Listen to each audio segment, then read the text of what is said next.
In other words, you were then trained to be somebody important. We've gone through this a little bit.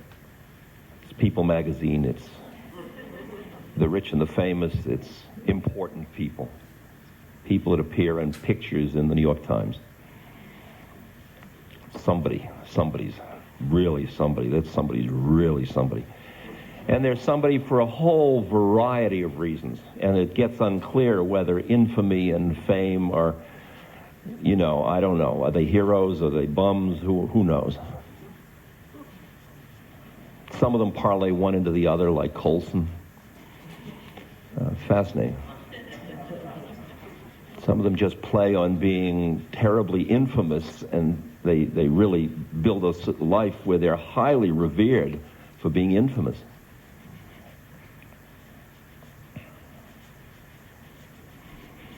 And that trap is so thick, most of us get stuck in it for the rest of our lives. We are somebody who knows how to make a special kind of raspberry jam. I've known her for her raspberry jam for years. I make raspberry jam. It's nothing, but I think you'd enjoy it. And you build a whole world around being a raspberry jam maker. And everybody's got something. I mean, I'm a slob. See, I'm a real slob. I wish I weren't a slob, but I'm a slob. And everybody's somebody special, Everybody's got a special thing. Yeah. And it's so seductive, and it gives you an identity, it gives you power. I need help. That's a tremendously powerful statement. Isn't it? I need help. What does it elicit from you? So everybody gets their worldly power where they can, as somebody special. Now the awakening shows you've been had. And that this is only all you're doing, and all the stuff you do in therapy and all that, as I said, is rearranging the furniture in your prison cell. But there's a possibility you could open the door and walk out.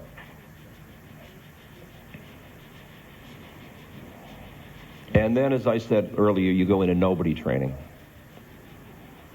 In other words, you go back. You're trying to regain your undifferentiated awareness. And the word trying is the trap. And you can either leap into it, as Lama Surya Das says, you realize you are it, why spend time getting back there? The trying to get back there is just more prison cell. Just be there. That's known as the steep path. It's the no path, but we from here on the world of paths can call it the steep path. The pathless people would call us into, the term path is already a trap. You understand that? There's nowhere to go. Nothing to do. You see our predicament. See, you're going nowhere and there's no time to get there and nobody's going to go there anyway, so the whole thing is a hype. So what do you do after you realize you've been had? Okay.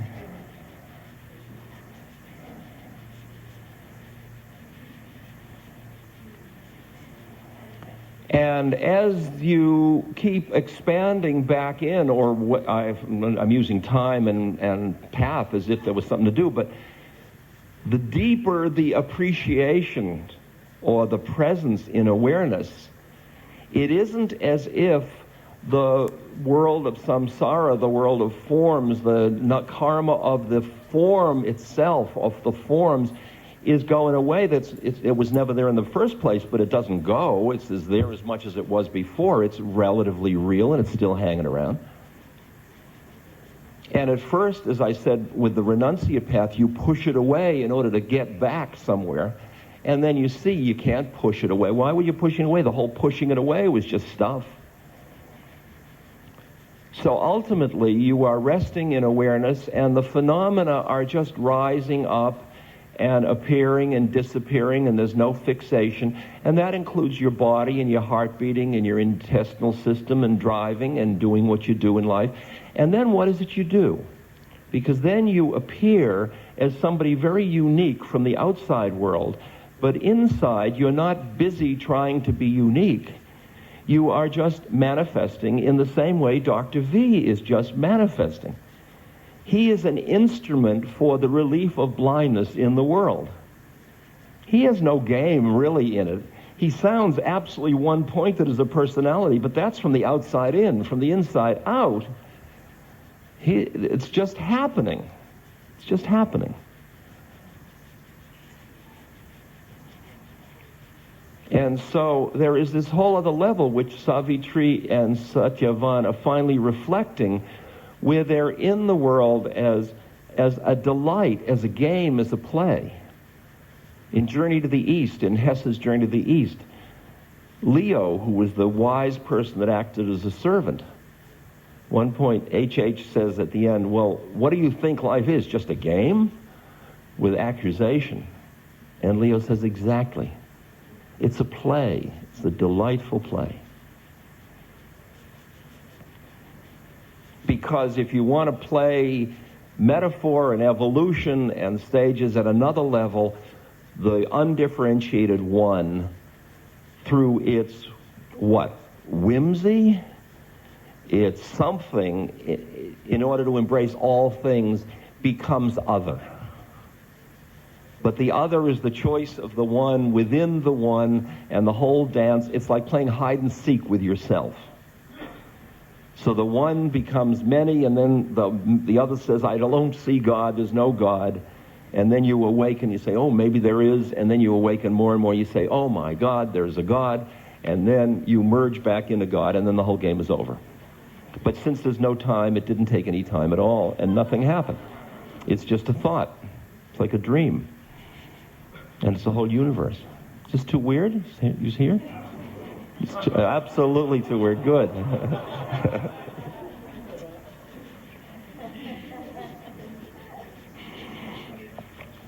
So, what we are doing is, in a way, a kind of a hunt and peck method. Because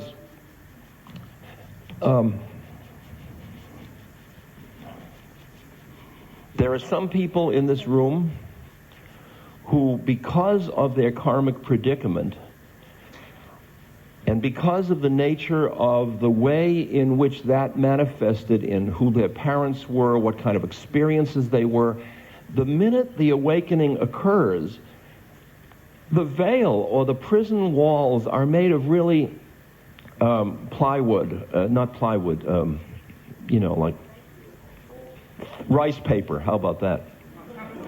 And they can just go like that and the whole thing disappears. For others, it's like cinder block. For others, it's like 24-inch adobe walls. You hit, nothing happens at all except you break your fist. And so, for each of us in this room, that's why I couldn't say everybody should do this. Because I don't know what to say. For one person, just the awareness of the predicament frees them. For another person who isn't freed that way, the person who's free just by the awareness of the predicament says, why don't you free? I'm telling you about the predicament. The other person says, easy for you to say. You don't have health insurance to pay. You don't have a mortgage. Because that's real. I ask each of you, what's real for you? What's real for you? For Anandamayi Ma, just God was real. And all the rest just happened.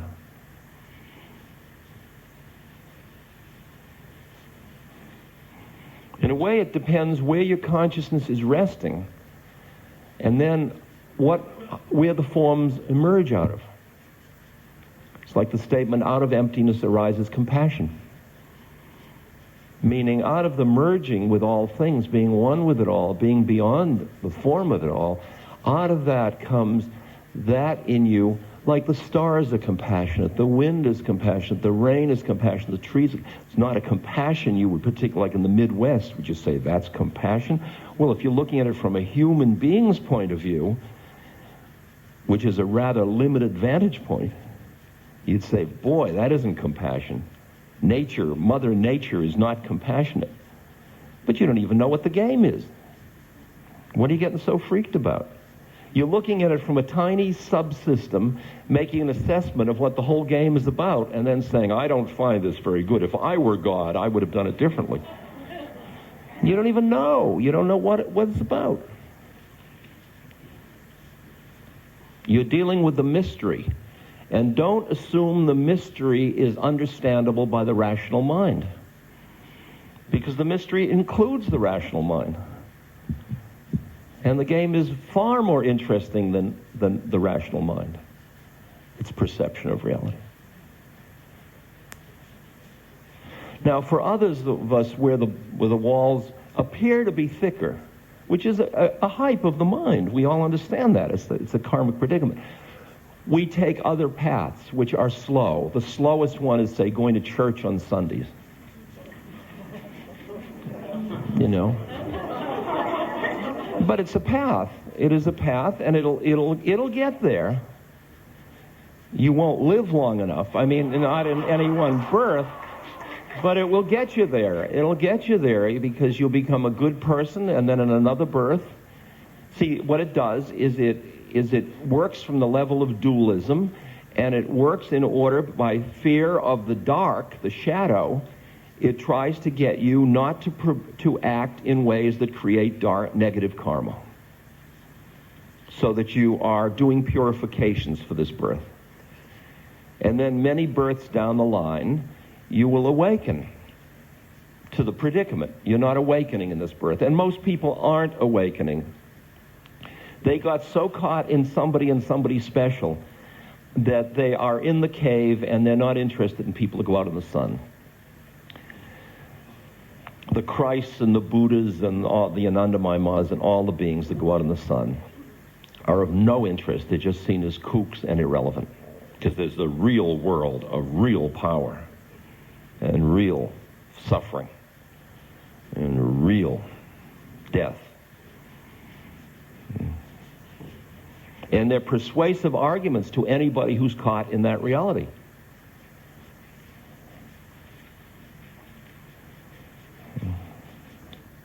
For the rest of us, see, those terms are already the problem. I'm just describing. I am the prison wall describing itself. For the rest of us,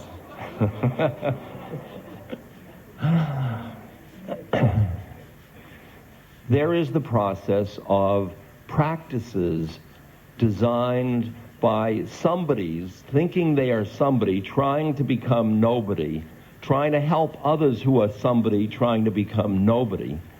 And obviously practices can't get you to nobodiness because they're something for somebody, designed by somebody's, which is a terrible predicament. And that's the sense in which all methods are traps. But for a method to work, you've got to be trapped by it. Work in the profound sense, and then it's got to self-eject. So you start to meditate and you become a really good meditator. You're the best meditator in town. You can go into the jhanas at a moment's notice. You can move to the edge. You can be a stream entry. And you sit straight and you look clear-eyed and you are wise and you are a meditator. And that's the height of entrapment. It's the height of exquisite entrapment. And then you graduate. You see what you just created a nice cushy prison for yourself. Everybody comes to you and says, "Oh, you're a meditator, teach me." Yes. And then you graduate and you see you've been had again. And in a way, it's a game of subtler and subtler and subtler, or shifting. You're using one prison cell to get rid of another. It's like Ramakrishna says, when you get a thorn in your foot, you use one thorn, get another thorn to take out the first thorn, but then you throw both thorns away. And practices are thorns. And what they're helping you with are other thorns. And finally, the whole thing's got to go, including the person that had the thorn in the foot. Because nobody gets enlightened. Somebody does not get enlightened. Only nobody gets enlightened. but nobody was enlightened from the first time.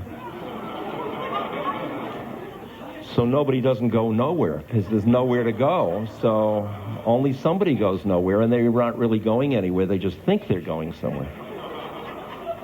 This is you we're talking about. I mean, don't externalize it. So. Or if there were a you, it's who we've been talking about.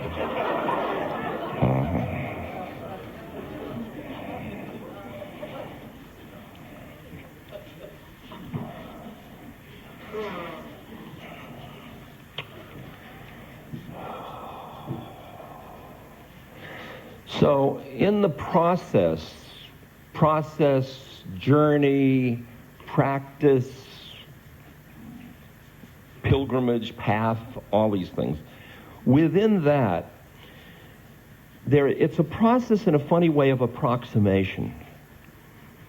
I mean, you read the story of the Buddha, or you read the story of Anandamayi Ma or something, and you realize that it's possible, or for me, Maharaji, it's possible for a human being to be one with God and still be on earth. And its manifestation is just pouring out of itself. And you feel the possibility of that, and it draws you to it like a moth is drawn towards a flame. And at first, there is almost an imitative quality about it. But that you can feel is another part of the trap. And there are the practices and purifications which are all lightening up the stuff that's keeping you from remembering or being or once again, etc.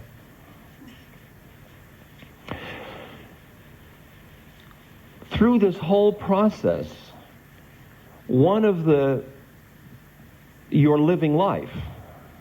You still think you're somebody living life. And what starts to change is that the life itself you're living starts to more and more seem like one huge practice.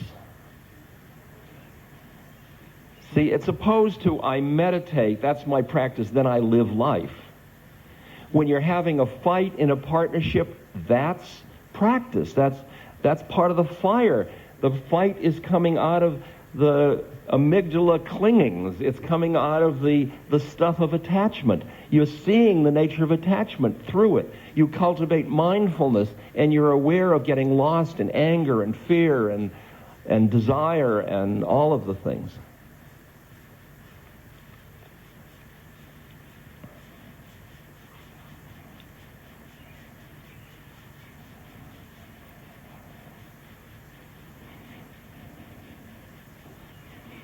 Like I just called a guy who's about to die in Washington, and he said, well, he's an old junkie that got AIDS, and he said, he's feeling no pain because he's on a morphine drip, and we talked about how much morphine and where his consciousness was, and then he said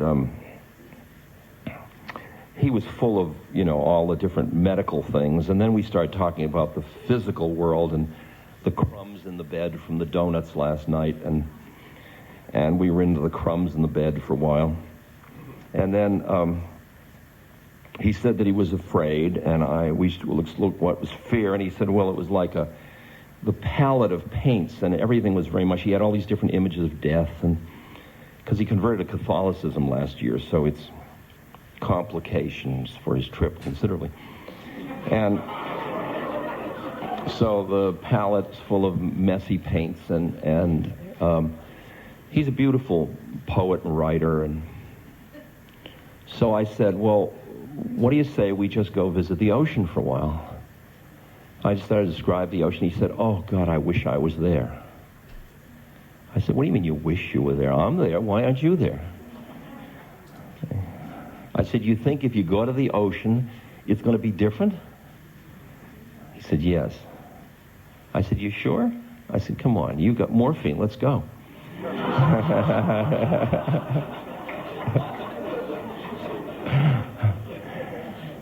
And so we went to the ocean, and we just kind of dissolved into the ocean. I said, this is, Mark, this is what it is now. Just keep dissolving into the ocean. Dissolve into the ocean, into the sky. Come one with the ocean, with the sky. And we just kind of floated into silence. And we were silent on the phone for about 10 minutes. And I said, I'll call you next week, and if you're in your body, I'll say hello. Otherwise, I'll meet you on the other side. Bye, bye. And it was interesting because as the morphine's loosening and the presence of death is loosening, and he's just at the point where you say, hey, come on out of your prison room and let's play a little bit. And it's just, you say that to another person, and they immediately give you 60 reasons why they can't come out to play. My mother won't let me. It's too late, the sun's gone down, and I've got to go to bed. I've got to take a bath. Can't come out and play.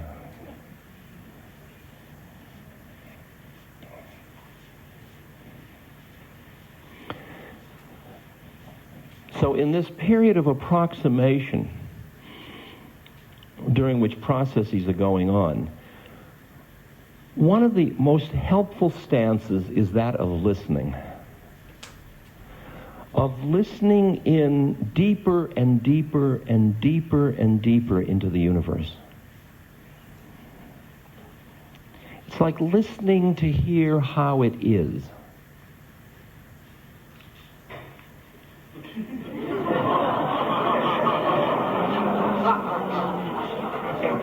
It's time to get up. Really up.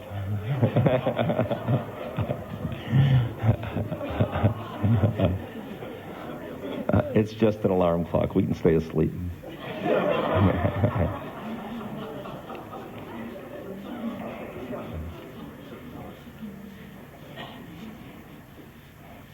And we listen. We listen in. Like, for example, as you grow in age, as you get older, if you listen into your being, you will feel, as you quiet down, the clingings to who you were as they get ripped, or as your dreams fold, as your myths of yourself as young dissolve in a young culture which rewards you for being young and punishes you for being old. As that dissolves, there is grief. In fact, as the web of anything of your expectations is ripped, somebody dies, anything that happens, you will experience loss or grief because of the nature of the clinging mind. If the mind didn't cling, there'd be no grief. And for somebody just new to grief, the reality of it is absolutely total.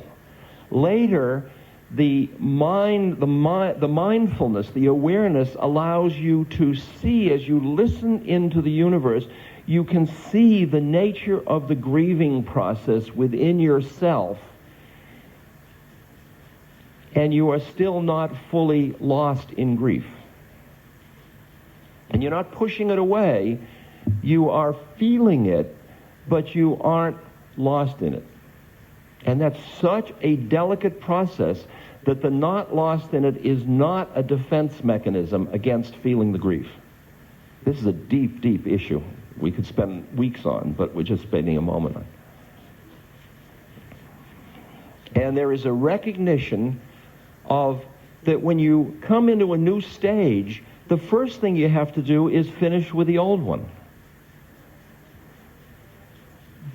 And at the same moment as you listen, you feel being drawn into the new one. And you're going through this process of listening to hear your new Dharma. That is the way in which your karma defines your manifestation for that which is in harmony with the way of things now. So that a spiritual practice that might have been very appropriate then might not be appropriate now. So that Gandhi's thing about my commitment is to truth, not to consistency. When you're listening to hear the truth changes from moment to moment to moment to moment. At one moment you're achieving, you're writing books, you're accomplishing, you're knowing people, you're building structures. Another moment it all starts to turn empty. And you're drawn towards quietness, and you feel, because of your old model's values, you're losing something. And it takes you a while to grieve the loss of that model of reality and to enter into the new model that says, wow, I think I just won. New way of being in the universe. But in this new way, all the values by which you defined success in the old one are no longer the defining characteristics. This is how profound the response to changing, the change we talked about yesterday, is. And to respond to change, you have to include the grief part and then the opening to the new way the Dharma manifests.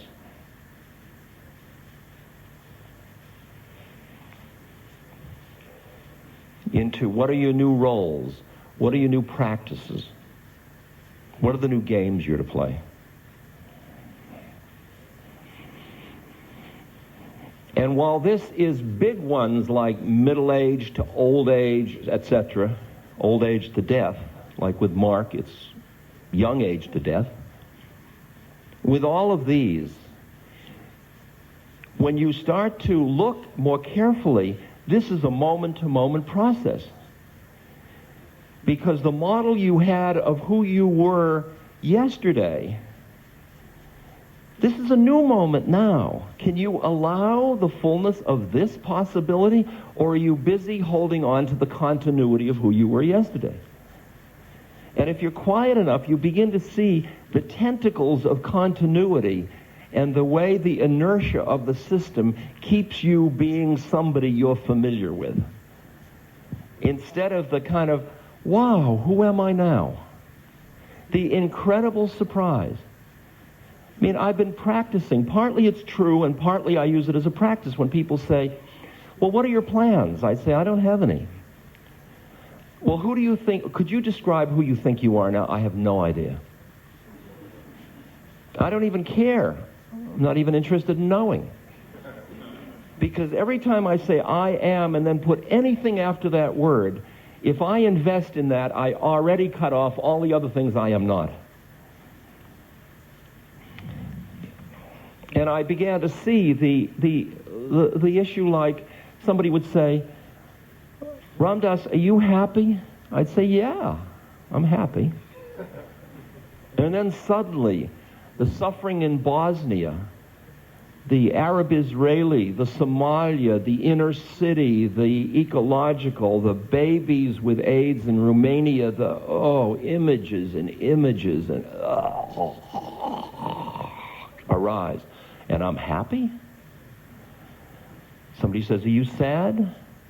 Yeah. Now what happens to one, and it's happened to me a great deal, is that happy and sad are not exclusive of one another.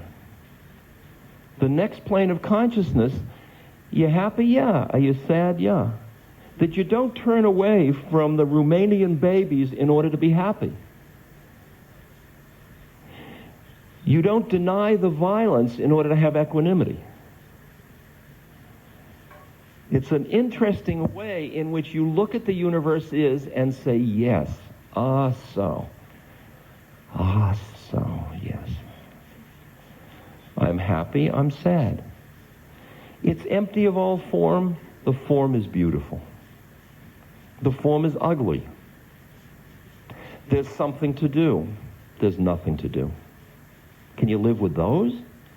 There's nothing to do, and there's something to do. There's nothing to do, so get on with it.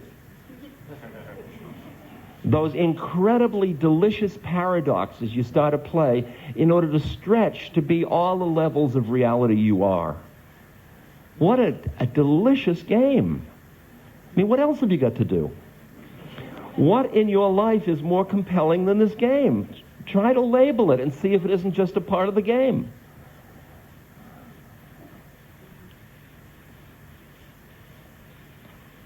And when you meet somebody like Maharaji, you see they're just lying around doing nothing, and out of their nothing, this incredible thing is happening. I mean, every now and then you see out of the corner of your eye how it works.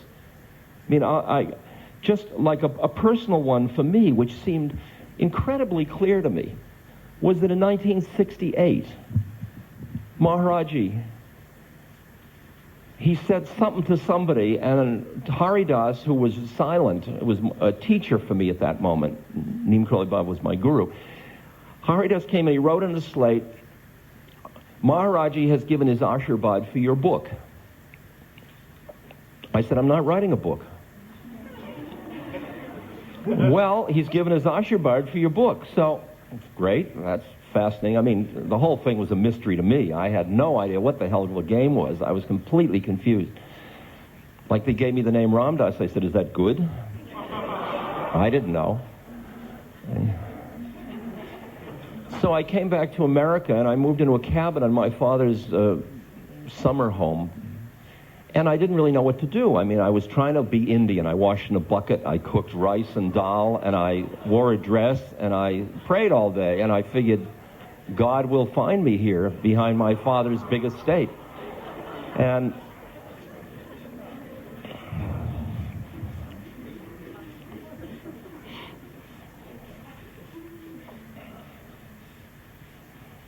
I was there alone. The sequence, this is just a funny little digression, but it's just a delicious sequence.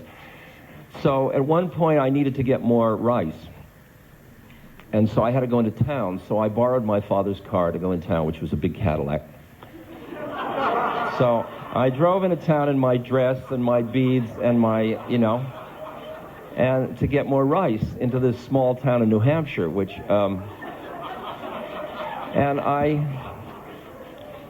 So I went out and got the rice, and I was coming back to Cadillac, and these two young hippies were leaning against the fender.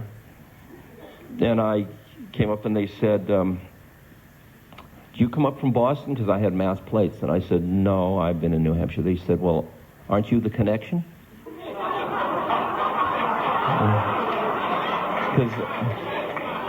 Because they heard, they were waiting for somebody to come up and sell them acid. And I said, well, I'm not that kind of a connection now.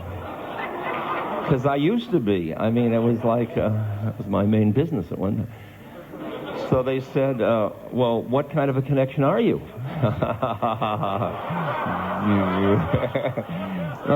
It's not as planting the hook. So they said, don't you live up at that big place? I said, yeah. They said, could we come and visit you sometime? I said, sure. So they came and visited me, and then they said, could we bring a few friends? And I said, yeah. And then, could we bring our parents? Yeah. Could we bring the minister? Yeah. And within about 2 or 3 weeks, there were 200 to 300 people coming a weekend. It's like, I mean, it was just fun. I was just bathing in a bucket. And so I thought, well, Maharaji gave his blessing for a book. I guess I'm supposed to write a book. So I wrote a book of, my journey to the East and mystical experiences. And I finished this really great book, and I sent it to 9 publishers, and they all wrote back saying, our list of interesting Indian stories is full for this decade, don't write us, we'll write you, that kind of thing. And very interesting, and thank you so much for thinking of us and all that sort of thing. So I figured, well, if he is who he is, I mean, he's the publisher as well as me. If he wants his book published, let him publish his own book. I mean, I did my part, so I put it away, and I forgot about it. And then I got invited to give some lectures. And I gave a few, and they were taped, and they were basically the story. And then, so this woman typed them up, and then they sat as this big stack of typed lectures in the trunk of my old Plymouth Valiant, and I was out in California at Esalen teaching. This is in 68 or 9. And a gardener there who was an old stockbroker, also a poet.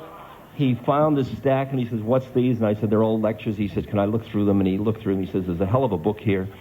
And so there were these places that he underlined, and I looked at them, and they were all those moments in the lectures where I had disappeared and this thing had just come through me. I thought, isn't that far out? He picked those. And those became the brown section in the middle of Be Here Now.